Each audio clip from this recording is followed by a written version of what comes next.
Good morning students.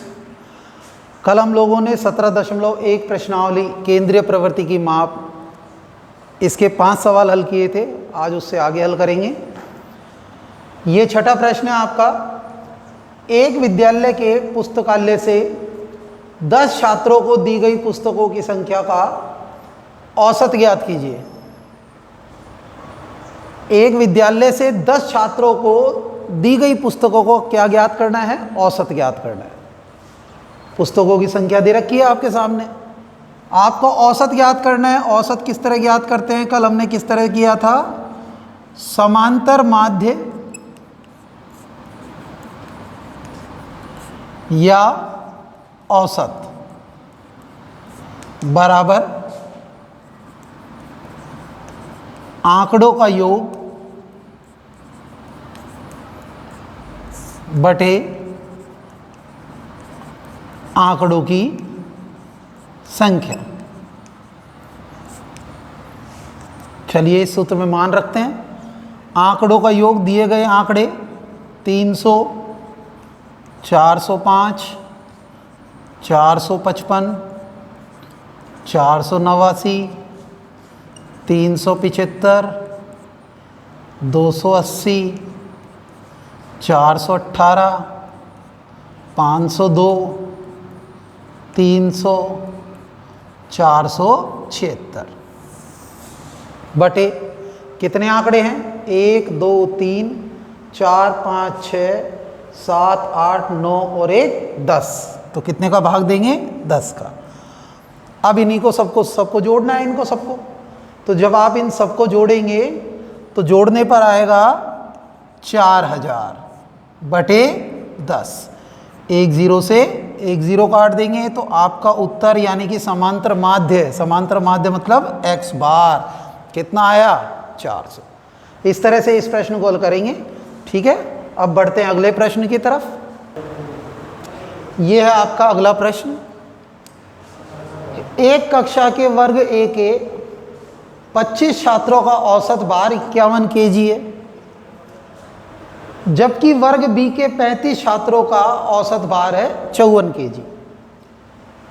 इस कक्षा के कुल 60 छात्रों के भार का औसत ज्ञात कीजिए।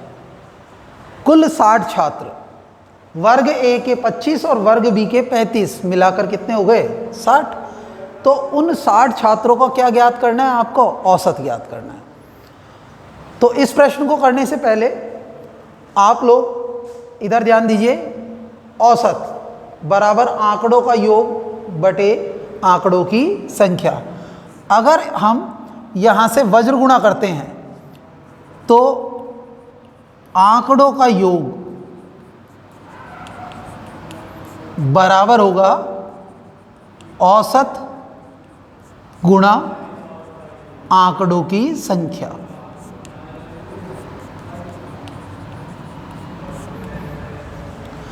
औसत गुणा आंकड़ों की संख्या मतलब आंकड़ों का योग ज्ञात करने के लिए आपको उसका औसत और वो आंकड़े कितने हैं वो इस बात के बारे में पता होना चाहिए, और वो चीज़ हमें यहाँ से पता चल रही है। इस प्रश्न को हल करने के लिए आपको इस सूत्र का इस्तेमाल करना पड़ेगा। सूत्र दोनों एक जैसे ही हैं, एक ही हैं। ठीक है, तो एक कक्षा के वर्ग ए के 25 छात्रों का औसत 51 kg दे रखा है उसने आपको। तो उन 25 छात्रों में कुल कितना वजन होगा टोटल, वो ज्ञात करेंगे हम इससे। वर्ग ए के 25 छात्रों का औसत भार कितना दिया हुआ है? 51 kg। तो वर्ग ए के 25 छात्रों का कुल भार यानी कि उन 25 छात्रों में कुल कितना भार है, कितना वजन है, वो कैसे ज्ञात करेंगे? औसत गुणा आंकड़ों की संख्या, यानी कि दिए हुए आंकड़े यानी कि 25 छात्र हैं। तो 51 गुणा 25 जब आप करेंगे तो आएंगे 1275 kg। उन 25 छात्रों में 1275 kg वजन है, भार है। इसी प्रकार वर्ग बी के 35 छात्रों का कुल भार ज्ञात करेंगे। वर्ग बी के 35 छात्रों का औसत भार कितना दिया हुआ है? 54 kg। तो वर्ग बी के 35 छात्रों का कुल भार औसत गुणा कुल संख्या, तो 54 गुणा 35 करेंगे तो कितना आएगा? 1890 kg। अब वर्ग ए के 25 छात्रों में कुल वजन कितना हो गया? 1275 kg। वर्ग बी के 35 छात्रों में कुल वजन कितना हो गया? 1890। अब 25 और 35 को जोड़ेंगे तो 60 छात्र हो जाएंगे, और इन 60 छात्रों में कुल कितना वजन होगा उसको जोड़ने के लिए आपको 1275 और 1890 दोनों को जोड़ना पड़ेगा। तो 60 छात्रों का औसत भार, 60 छात्रों का औसत भार ज्ञात करने के लिए 1275 प्लस 1890 कुल वजन हो गया, और कुल संख्या कितनी है? 60। तो 1275 और 1890 जब आप इन दोनों को जोड़ोगे तो होंगे 3165, और इसमें कितने का भाग देंगे? 60 का। जब इसमें 60 का भाग देंगे तो 52.75 kg आएगा, 52.75। तो इस प्रकार आप लोग ये अपना ये 7वां सवाल करेंगे। अब चलते हैं अगले सवाल की तरफ। ये आपका 8वां प्रश्न है। 5 संख्याओं का औसत 18 है। यदि एक संख्या हटा दी जाती है तो हटाई गई संख्या ज्ञात करो। ठीक है, तो इस प्रश्न को हल करने के लिए आपको क्या करना पड़ेगा? उसी तरह हल करेंगे जिस तरह आपने 7वां प्रश्न हल किया था कि 5 संख्याओं का औसत 18 है। यदि एक संख्या हटा दी जाती है तो औसत 16 हो जाता है। तो हटाई गई संख्या वो आपसे पूछ रहा है।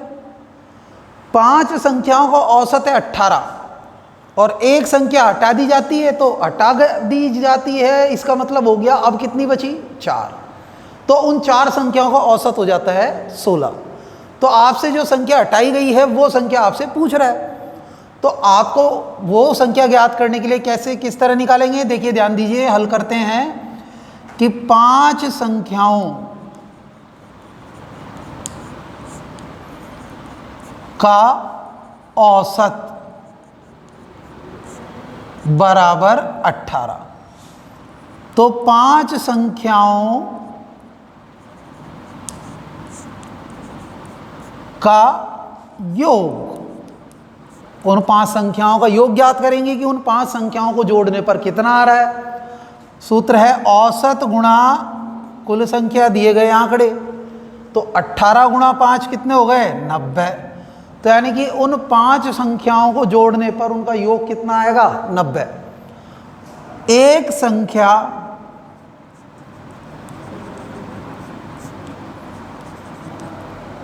हटाने पर शेष 4 संख्याओं, एक संख्या हटाने पर शेष 4 संख्याओं का औसत कितना दे रखा है? 16। एक संख्या हटाने पर शेष 4 संख्याओं का औसत कितना है? 16। तो 4 संख्याओं का योग औसत गुणा कुल संख्या, 16 गुणा 4 कितना आ गए? 64। 4 संख्याओं को जोड़ने पर 64 आता है और 5 संख्याओं को जोड़ने पर 90 आता है। तो अब आपको पता चल गया कि वो जो संख्या हटाई है वो कौन सी है। तो निकालते हैं, हटाई गई संख्या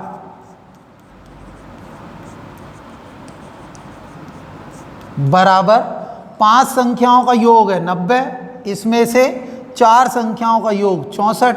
जब घटाएंगे तो आपके कितने उत्तर आएंगे? 26। तो जो हटाई गई संख्या है वो कौन सी है? 26 है। ठीक है, चलिए अब अगले प्रश्न पर चलते हैं।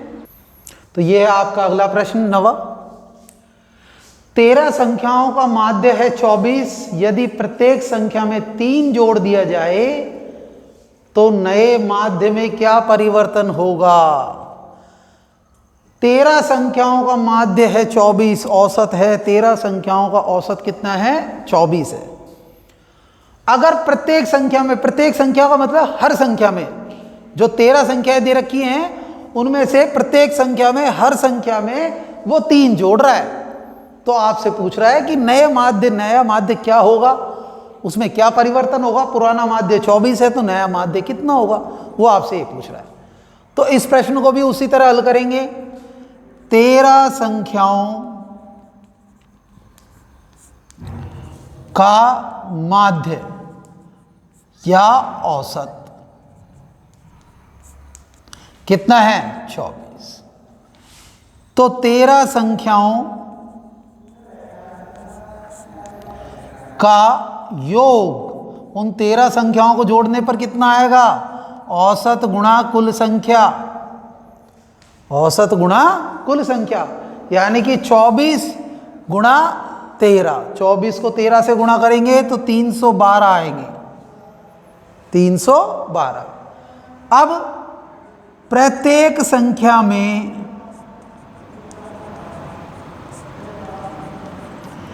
3 जोड़ने पर, प्रत्येक संख्या में, जैसा वो कह रहा है, प्रत्येक संख्या में 3 जोड़ने पर नया योग, भाई 3 जुड़ेगा प्रत्येक संख्या में, तो फिर नया योग क्या होगा? पुराना योग है 312। अब 3 कितनी बार जुड़ रहा है? 13 बार। तो 312 प्लस 13 तिया 39। 312 और 39 को जोड़ेंगे तो 351, यानी कि अब योग कितना होगा? 351। तो अब नया औसत या माध्य बराबर योग कितना है? 351, और संख्याएं कितनी है? वही 13। तो 351 में जब हम 13 का भाग देंगे तो आएंगे कितने? 27, यानी कि नया माध्य, नया औसत कितना आ गया? 27। इस तरह से आप इस प्रश्न को हल करेंगे। अब इससे अगला प्रश्न, अंतिम प्रश्न 10वां। ये आपका 10वां प्रश्न। एक विद्यालय के 5 कर्मचारियों का औसत मासिक वेतन 3000 रुपये हैं। एक विद्यालय में 5 कर्मचारी हैं, उनका औसत वेतन दे रखा है, मासिक वेतन 3000 रुपये। एक कर्मचारी के सेवानिवृत्त होने पर, एक कर्मचारी रिटायर हो गया, सेवानिवृत्त हो गया, शेष कर्मचारियों का औसत मासिक वेतन कितना हो गया? 3200 रुपये। अब शेष कितने कर्मचारी बचे? 4। तो 4 कर्मचारियों का मासिक औसत वेतन कितना हो गया? 3200 रुपये।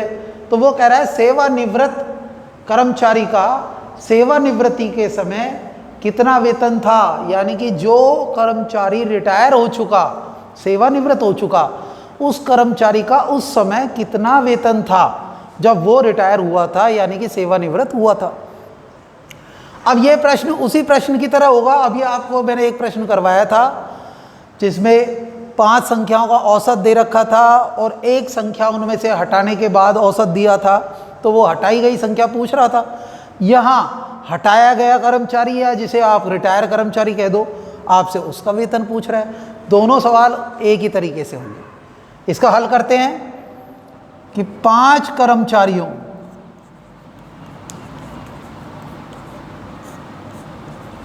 का औसत मासिक वेतन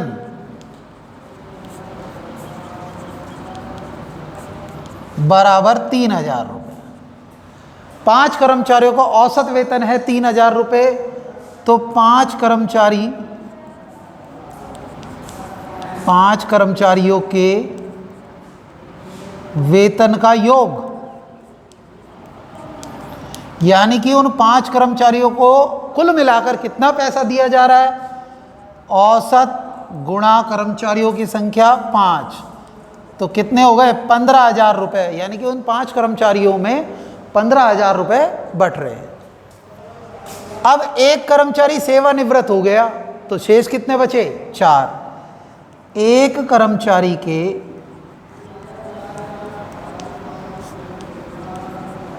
सेवानिवृत्त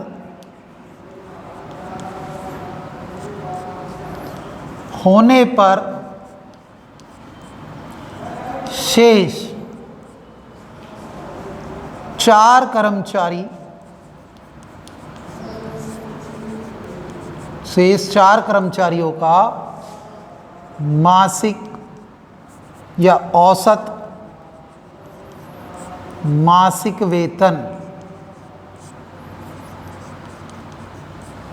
बराबर कितना दिया हुआ है? 3200 रुपये। 4 कर्मचारियों का मासिक वेतन कितना हो गया? औसत 3200 रुपये। तो 4 कर्मचारियों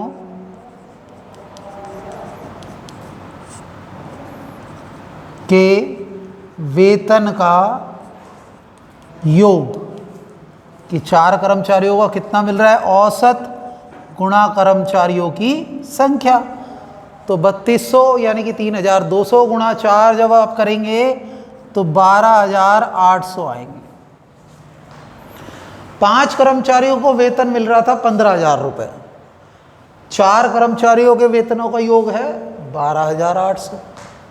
तो सेवानिवृत्त कर्मचारी का वेतन, सेवानिवृत्त जो कर्मचारी है यानी कि जो रिटायर हो चुका कर्मचारी, उसका वेतन कितना होगा? 15,000 माइनस 12,800, कितने आएंगे उत्तर? 2200 रुपये। तो जो सेवानिवृत्त हो चुका कर्मचारी, जो रिटायर हो चुका कर्मचारी, उसका वेतन कितना था? 2200 रुपये था। तो ये थी आपकी प्रश्नावली 17.1। कल हम करेंगे 17.2। ठीक है।